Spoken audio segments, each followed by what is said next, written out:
Behind every CXO title, there is a story, a struggle, a spark. Manobala isn't about designations, it's about the human behind the success. Manobala, connecting great minds. CXO Journey or HR Mantra, powered by Manobala and proudly sponsored by Pixel Real Studio. Pixel Real Studio, a creative powerhouse shaping the future of storytelling. From short films and digital series to branded content and immersive visuals, their fresh talent and visionary team turn every idea into pure cinematic art. Pixel Real Studio, where creativity finds its true voice. How do you see AI in terms of the recruitment space, not just operationally, but strategically, which is changing the, you can say, current space? So AI is changing everything.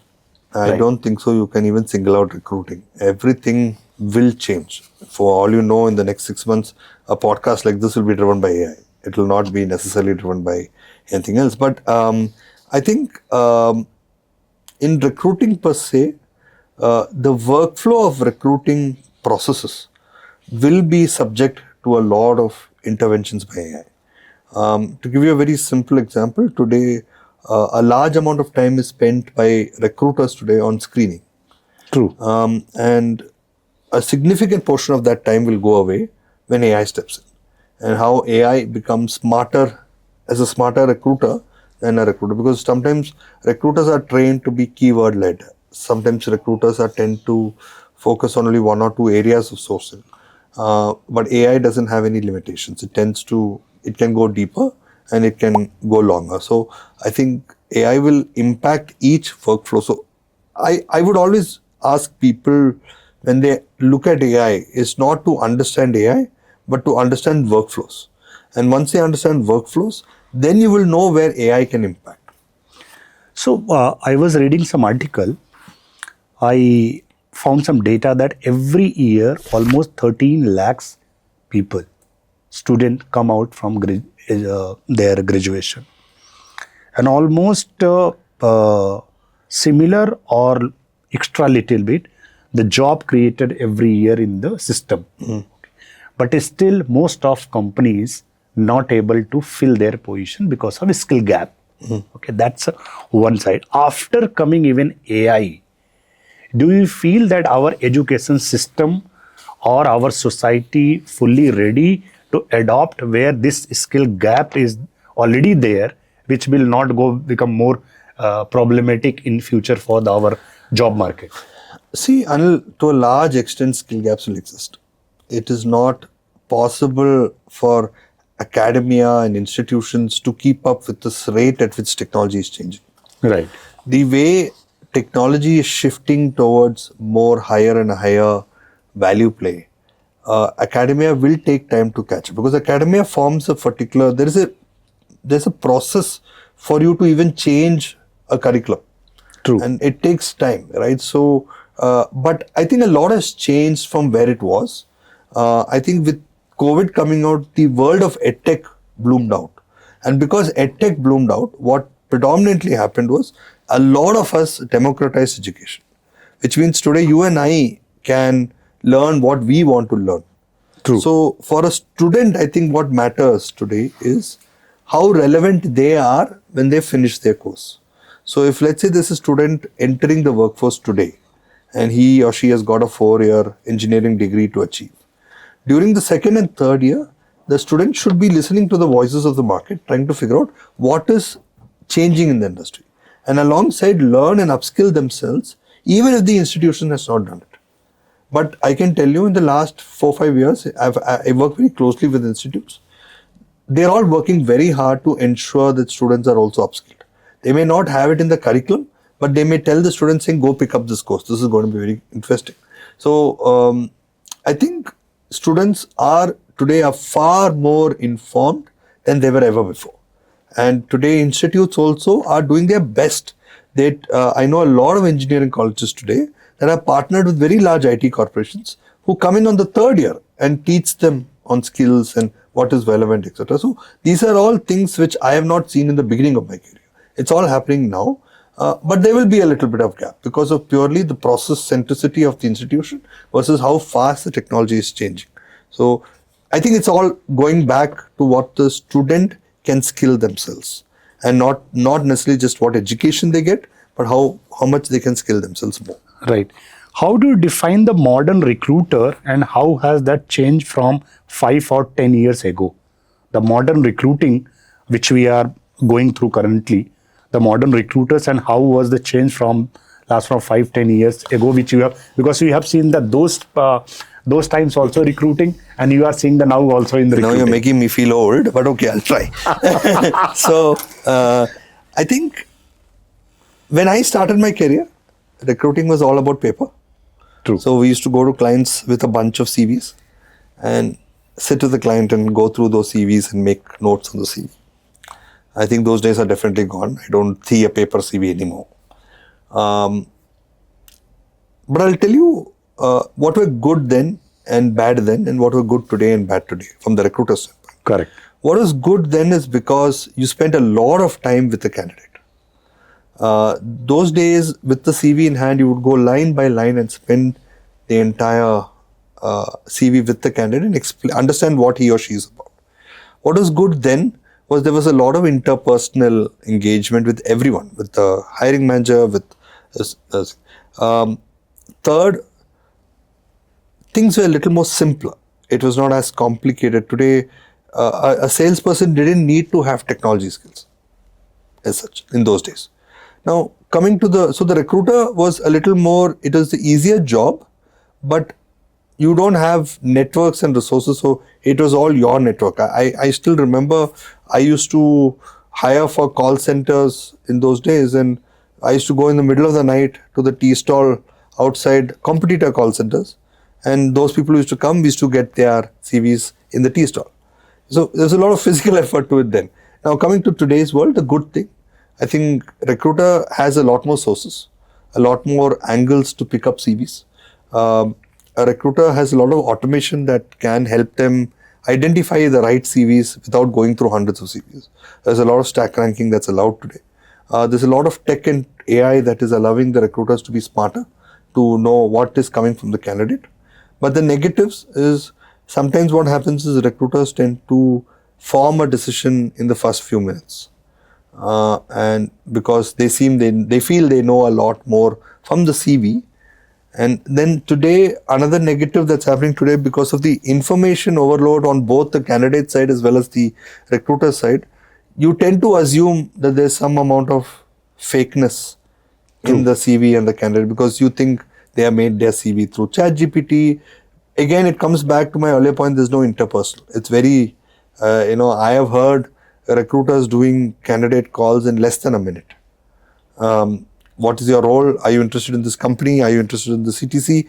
Okay, I'll go ahead and submit your CV. Bas khatam. Recruitment is over, right? So the hiring managers will, okay, what's your project details? Okay, done. Okay. So first 2-3 minutes becomes extremely critical for the candidate. And because of the fakeness, there's always these double, triple checks, which kind of reduces the motivation of the candidate as well. Why are they doing it to me? So I think there are positives and negatives on both sides. But today's recruiter, my fear is that they have too much ease. There's no effort put in to understand the candidate. But at the same time, they're able to generate more candidates through the advent of tech and AI for the hiring managers. So it's a mixed bag. A recruiter should know the best of both worlds in my view. Right. So, sir, today, the era, I have lots of noise about GCC, and there was a time, I think 15 years or 10 years back, there is a noise about the BPO and ITS industry that time. A wave came and the lots of youngsters, those are never done the job, they said their parents that I'll go and pick up the job in BPO. Okay. And after certain time, because in BPO industry, what happened there, their growth is not in continuous. Like example, if you see the people are the support executive, then TL, then later there is no career for them, their growth path. And suddenly if you see the decline in terms of the ITES and BPO sectors in India, okay. Now the noise is GCC. And everywhere I can see the GCC.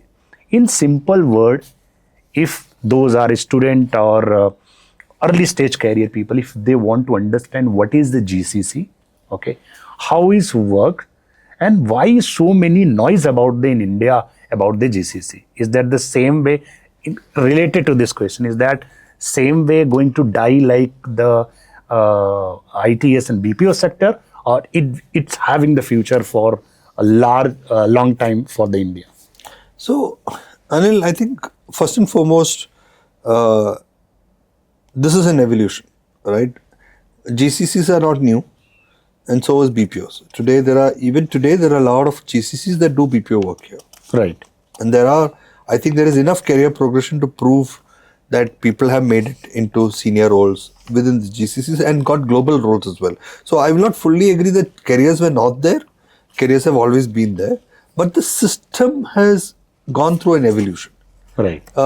And I think everyone's read enough about it, but as a very layman, I would say, if somebody was listening to the show for the first time about GCCs, what started off as a back office job today is a job led by innovation, right?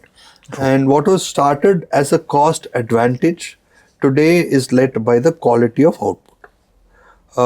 So that evolution has happened over the years. Automation has also happened. If in the first few years of the captive, they used to call it captives those days.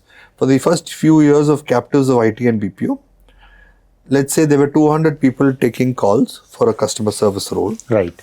Today, the 200 people are now down to 50 people. Calls are still there, but the remaining 150 calls which are coming are now handled by chatbots. Right. Right. So it's just that some automation has happened, and therefore there's been an evolution. There was a very interesting trajectory that happened many years ago from a BPO becoming a KPO. You might have remembered. Right. There was a lot of talk about KPO. Right. KPO was called knowledge process outsourcing. Correct. So in other words, the BPO also moved up the value chain, started doing more work. I remember there were investment banks that came to India. They first came to India talking about back office roles. Many years later, they started saying we are doing back office and middle office roles. After middle office, they started doing front office roles, which means handling the customer. So all of them have gone through an evolution. So it is not that it is any different, but I think the output has largely changed. Today, when a global organization decides to set up a capability center in India, they talk about innovation. They talk about what is the next frontier of technology which is happening from the India center. Right. And I think that is the most, and which is why it changed into global capability centers and not captives or back office centers. Those terminologies have gone behind because today the quality of work that is coming out of these capability centers are impacting the revenues on the customer side, which means they're adding more and more value to the end business, which was maybe not the case in the past. It was only reducing cost. But I strongly believe that GCCs also will go through an evolution. They will keep doing, like, for example, one of the services that we are doing as part of my company is we help a lot of global companies set up their AI centers in India. Right. So where they develop a lot of the AI products or AI services for themselves in the US. Now, they may not be 2,000, 5,000 people. They may be just 300 people. But they'll be top-end people doing work for their company, right? Data scientists, for example. Today, a lot of the pricing decision of a product in the US or UK is done because of a data scientist sitting out of India. Right. A new product that is coming, a lot of the movies being made out of VFX movies, the work is being done out of India. So I think the quantum of contribution that we are doing to the global stage is far more. Now that also comes to one question which happened then and today. When you talked about IT and BPO, right, and today is the quality of STEM talent that is coming in.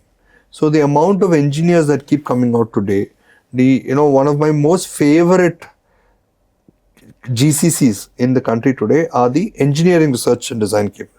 You have large global automotive majors which have their presence in India, developing the next EV car, developing the next infotainment system, developing the next seat belt. That is happening out of India. So right, I think there is, and pharma, healthcare, I could go on and on. So it's just the quantum output has changed.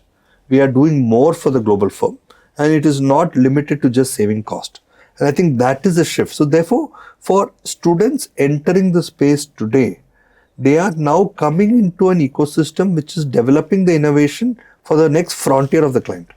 And I think that is the most exciting part for them. And it's not that they're just here to save some cost or they got cheap labor. Right. To coming to your current venture, just say how it's using AI to solve real hiring challenges. So my new venture is slightly larger than just hiring. My new venture, RVI, is predominantly to look at AI adoption in large enterprises. Right. So sometimes there may be certain companies that are hearing so much about AI, but they don't know where to start. So there is a consulting arm of ours that helps them identify how to imbibe AI into their ecosystem. Sometimes they have the layers of application in place, there is data in play, Right. but they want to use the right modernization of their software, or they want to use the right tools to make them AI ready, or create a business application that is AI first. So that is our AI services play. The third one, which is the most hottest topic in the market now, which is agentic AI, which is creating small AI tools or agentic tools that do tasks of the workflow to be done by a bot or to be done by an agent than a human.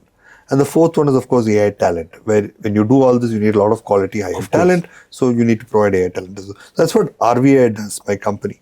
So to your question of hiring per se, the same point that I mentioned earlier, that if hiring processes a particular workflow, payroll processes a certain workflow. So you have to, let's take invoice processing, for example. There is a service rendered, then there is a PO raised. Against a PO, an invoice has to be raised. Invoice has to be checked for GST or name of the company, etc. Then it goes to the next process of payment bucket, and there is a process workflow. Now today, an agent can do the entire workflow with very less intervention of the human. Right. And therefore, hiring as well. There are recruiting processes. Let's say, for example, I'll take a very simple example. Say scheduling of a candidate. Correct. True. For a hiring manager interview. Now, today, for many years, the customer or the hiring manager says, I want this candidate, I'm free at 2 to 3. Right. So then we call the candidate. The candidate then says, hey, you know what, I'm free from 3 to 4. 3 to 4. I'm not available on 2 to 3. Back Then and you have to forth. go back and find out. Today, there are agents that can handle this whole procedure without any human intervention. Oh. And you can do that without any student. There are many workflows around it, and you can create a almost free. But what does it do for the recruiter? It frees the recruiter's time. So recruiter can now do more sourcing. work, more sourcing, Correct. more interviews, more offers, Correct. etc. Correct. What it does for the hiring manager, he doesn't need to be worried about what time he's getting because the bot is taking care of his slots. So he will be able to handle that. So he also gets more time to work on his production-led work. So in many senses, the agent is supposed to ease work, create more efficiencies. But what it does is it takes a workflow and does it on its own. So like that, how you need to think about any process for that matter is, if the process has 5 to break down the process into 6 to 7 steps or 10 steps depending on the find out the complications of where the human is doing it and what is tech doing. And then in the human element, what are the processes that can be automated? In the tech also, what more can it be automated, right? So I met a very interesting person around 2-3 months back. Now, one of the biggest roles in one of the jobs in most IT companies and many companies today is filling up RFPs. Right. Now, RFPs are different. Each RFP is different, but 60 to 70% of the RFP is the same. Format almost same. Almost Most same. of the things. Your company name remains the same. Correct. Your leadership remains the same. Correct. Your account system management Your structure services remain the same. Yeah. But yet, there are people today filling that again and again and again Same for thing. each new customer. Right. Today, there are agents where you can just upload the RFP and it will fill the entire RFP for you within a minute or 20 minutes and have the entire RFP ready because it already has a repository of all the RFPs that you have filled in the past. So it knows exactly, because customer requirement also is not drastically changed. But again, can it be replaced by a human fully? No. You still need somebody to review that and make Right. it aligned to the customer need. But 90% of the work is done by an agent. So that's how I think today workflows are getting automated. So you said the scheduling. We've given one example about the scheduling. So is that any recruiters or HR professional it's a threat for their job loss, or it's a, you can say, and how anybody can take up this in this time era which is going through the AI everywhere. So one, I think job loss is only if you are not embracing it. Correct. As a human, as a worker, as an employee, as a colleague, you need to start embracing this tech. Right. So I always keep joking that in the future hiring, when I hire someone, I'm going to be asking that person, how many agents are you bringing along with you? Correct. Because True. you have to come with your own tools Correct. that make you more efficient. Right. Right? Now, if you choose not to have tools, then you run a risk. Right. But if you come with your tools, you will definitely be more efficient. So if a recruiter today is embracing an agent to manage scheduling, I can guarantee you the TL or the manager recruitment, etc., will find that person more efficient than anyone else. So how soon can you become that person? How soon can you? So I don't think so. It is a question of job loss. It is a question of how you embrace the tech to make yourself more efficient. True. So that's very, very interesting. In the when you RVI, when you given a thought, you will build this kind of. What is thought behind that, and why you have chosen the AI base this one? So very interesting question. I think I get this question a lot after being part of the founding team at Quest and 18 years at Quest. Why did I start Navi? I just felt that the world was evolving. The conversations around talent was changing. I have been selling talent for the last 23 years. So the conversation on talent was changing. The conversations around AI and talent were becoming more and more interlinked. And I felt that there was this huge opportunity across the world where organizations will have to adopt AI into their ecosystem. And there are big players that do it, but there are not too many boutique and very unique, very AI specific players. So for example, I call myself an AI native startup. So we started in the era of AI. Right. So therefore, everything we touch and do is all around AI. So therefore, we understand the nuances of the customer and try to fix what they have to solve. Hence, when I was having conversations with multiple CEOs and CIOs, and when I was hearing this new narrative that it is not just about talent alone, but talent and tech together, Right. it got me very excited. And it was something which I found some new passion. And I thought, I should dwell more into it. And the more I got into it, I felt this is something which I should do by myself. And I jumped into it. Good. What mindset shift helped you to move from operational thinker to strategic business builder? Tough question. So I think listening is a key angle to know the sounds that are coming out of the businesses, the customers, the employees. A lot of times leaders tend to forget how to listen. Right. And when they don't listen, they miss out important things. So I think when you move from an operational leader to a strategic leader to any visionary or any form of leader for that matter, it's important to stay listening, stay grounded, know that what's happening on the floor.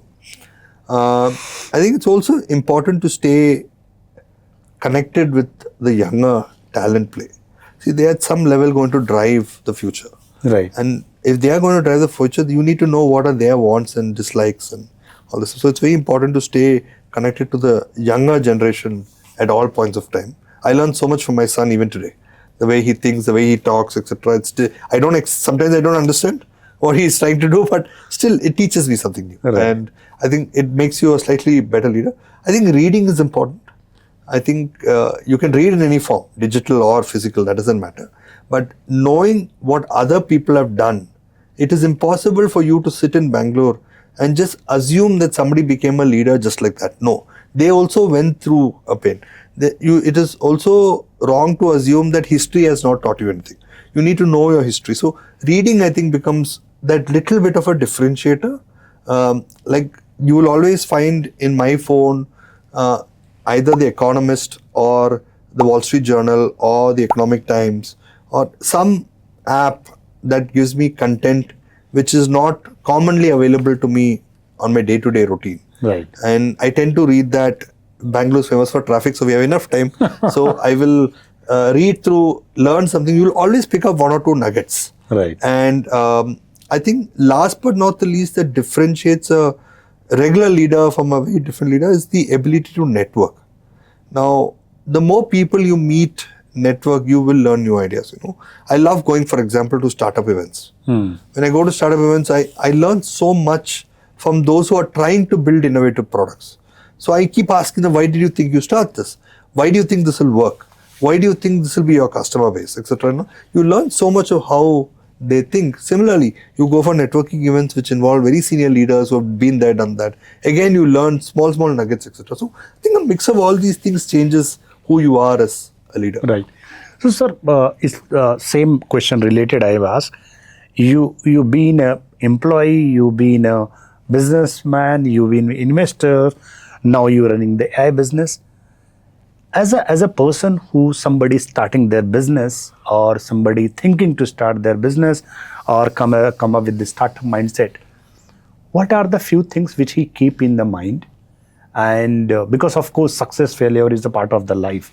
Lots of startup get fail because of certain reasons. Sure. Okay. What are the few tips you wanted to give to them which it will help when they are planning, when they are starting on that? Have a strong, at least a decent amount of mentors or coaches. Okay. I think it's always important to sound off ideas, thoughts, processes, people you trust. I think I've had the privilege of working with so many, so I think that's always helped me as such. Whether it's, even if it's family, friends, it doesn't matter. Someone you can bounce off an idea or a thought. I think the second thing is you need to have some passion in what you're going to do. Right.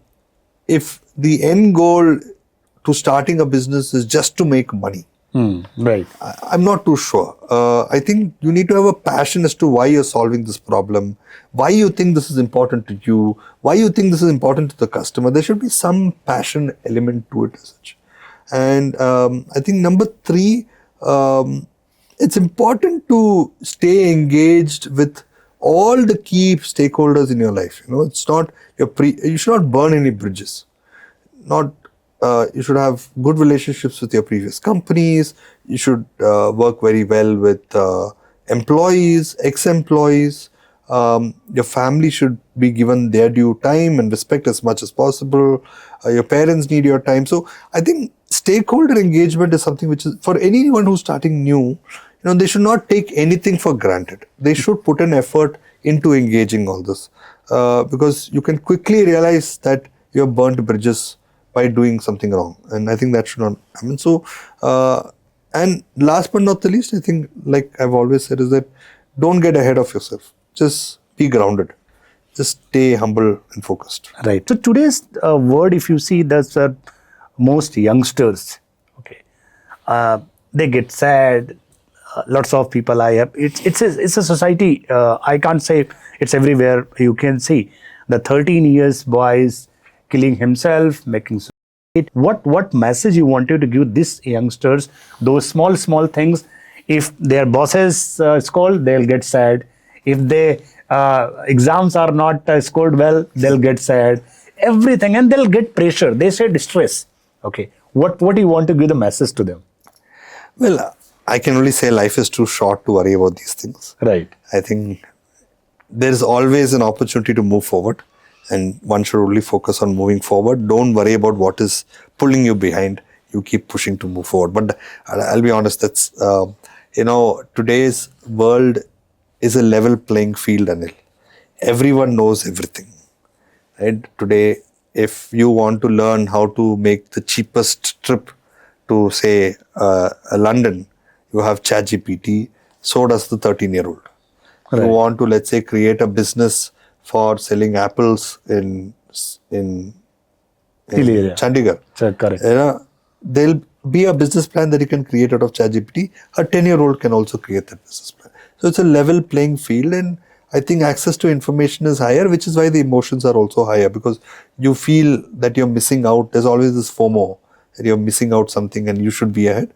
I would only say to anyone who's going through a tough stage of life is, just remember that one night's sleep will get you to move forward.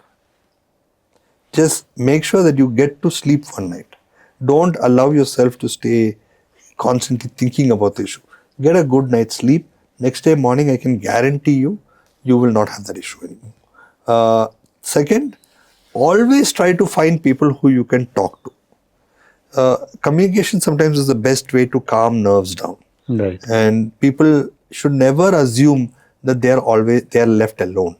It is not true. There is always someone to talk to you, and there is always somebody to listen to your constraint. The last thing that I would say is, there is no problem that somebody has seen with somebody that, like in companies, I always say, when you get a problem from the customer, there will be somebody in the company who has solved that problem for another customer.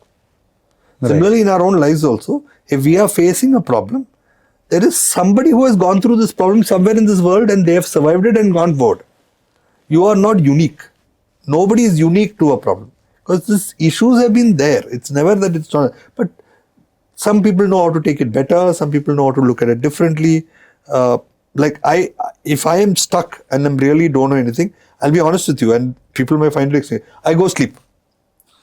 Next day morning, I guarantee you either a solution or something would have changed. True. We move forward. So, but taking decisions just because they think they're wrong, I think is wrong. Right. So, just now we have quoted the Chat GPT, you have quoted. Chat GPT founder has told the Chat GPT which is built up. And now after seeing the Chat GPT response and this one, he's saying this could be the dangerous situation in future. Because lots of people, the human tendency, they put lots of personal informations, and that's how he's given the alarming situation. How you think this will be the, you can say, progressive to society, or you can say is dangerous to society? See, Anil, everything has its positives and negatives. There is no, I always say that it is you who decides what you want to give out and what you don't. Right. Right? Every time you sign a user agreement on the phone, nobody reads it.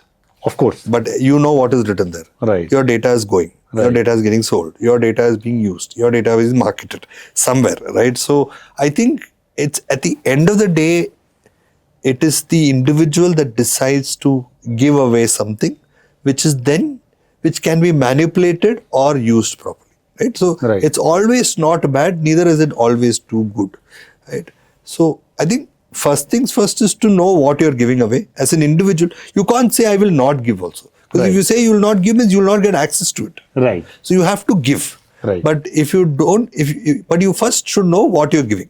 So what part of that data or life that you're giving away, and you should also be fully aware that because that I'm giving this away, these things could happen. Hence, you need to make sure that you're aware that your data could be in a marketing company, it could be used by a manipulator, it could be used. And so you keep your guardrails. You change your passwords regularly, you make sure that you are constantly checking for any fraudulent messages, etc. And you know that you are self-aware of it. Don't try to be ignorant. Don't try to say, I didn't know. Right. Because that cannot be. You are the one who has given the data. Given the So don't assume to be ignorant. You have to be fully aware of what is happening and what could happen.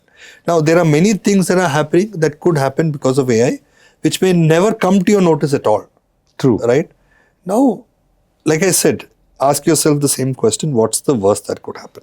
And based on that, you take the next set of decisions based on that. I think that's the only thing. But every new technology, every new life-changing event could be good for you, could be bad for you. And that's not new.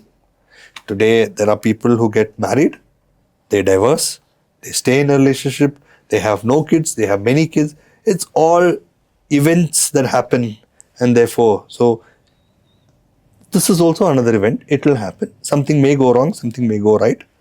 Let's hope for the best and make sure that nothing bad happens to us. The last question, what are the few messages which you wanted to give, especially those are students, they are building their career, or those are, again, I am talking about those are inspiration to do well or best in their career in terms of the either